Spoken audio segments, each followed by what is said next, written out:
और दिल्ली चुनाव को देखते हुए कांग्रेस पार्टी ने अब नया दांव खेला है। पूर्वांचल के वोटरों को लुभाने के लिए कांग्रेस छठ महापर्व को मुद्दा बना रही है। इसके साथ ही कांग्रेस ने छठ मनाने वाले स्थान को जिला घोषित करने और छठ घाट का नाम शारदा सिन्हा के नाम पर रखने का वादा भी कर दिया है। उधर आरजेडी नेता और पूर्व मंत्री आलोक मेहता के खिलाफ प्रवर्तन निदेशालय ने एक बड़ी कार्रवाई की है। खबर यह आ रही है कि सहकारी बैंक से जुड़े करोड़ों के घोटाले के सिलसिले में एनफोर्समेंट डायरेक्टरेट ने 19 ठिकानों पर छापेमारी की है और यह छापेमारी बिहार, उसके अलावा उत्तर प्रदेश, पश्चिम बंगाल और राजधानी दिल्ली में अलग अलग जगहों पर की जा रही है। ऐसा भी बताया जा रहा है कि करोड़ों रुपए के इस घोटाले में कई बैंक ऑफिसर्स भी शामिल हो सकते हैं।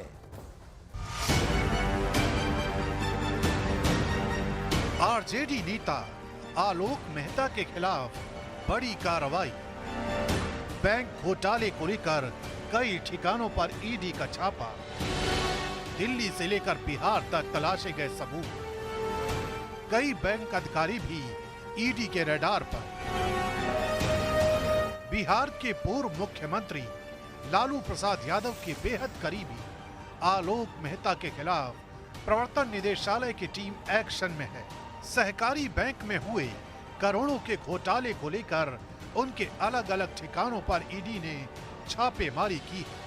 ये छापेमारी बिहार, यूपी, पश्चिम बंगाल और दिल्ली के अलग अलग ठिकानों पर की गई है। केंद्रीय जांच एजेंसी ईडी यानी प्रवर्तन निदेशालय द्वारा बिहार में एक बड़ी सर्च ऑपरेशन की कार्रवाई को अंजाम दिया जा रहा है।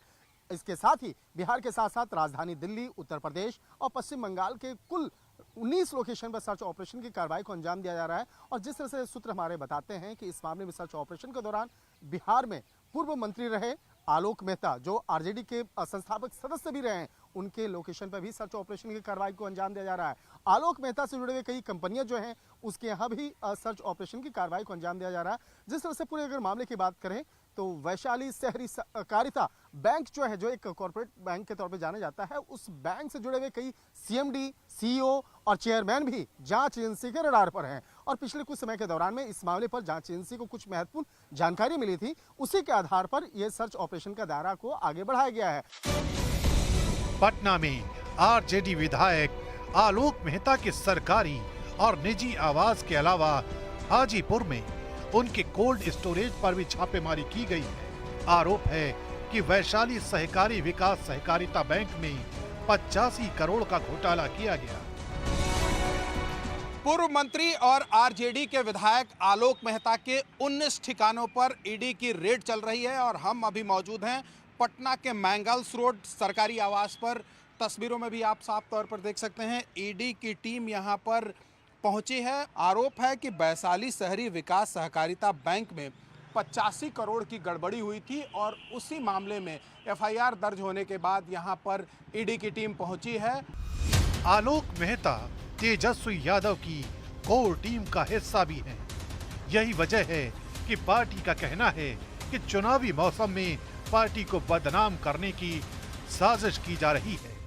जहां जहां चुनाव का समय नजदीक होता है वहां पर इनकी एजेंसियां पूरी तरह सक्रिय हो जाती हैं और एजेंसियों के माध्यम से विपक्षी दलों को किस तरह से बदनाम करो और राजनीतिक हिस्सा दो, ये भारतीय जनता पार्टी की नीति रही है। जनता की गाढ़ी कमाई को अपनी तिजोरी में भरने वालों का यह अंजाम होगा। राजद विधायक आलोक मेहता के दर्जन भर से अधिक ठिकानों पर ईडी का छापा बहुत कुछ बतलाएगा। दरअसल राजद की संस्कृति ही लूट कर अपना घर भरना है।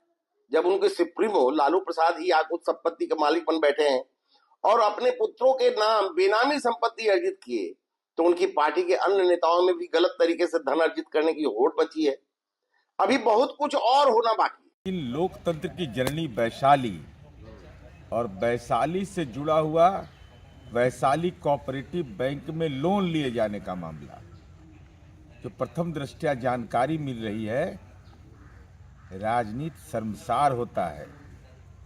क्या राजनीतिक कार्यकर्ता की स्थिति यह बन जाएगी कि पद मिला, घोटाला की ओर अपना कदम बढ़ा दिए?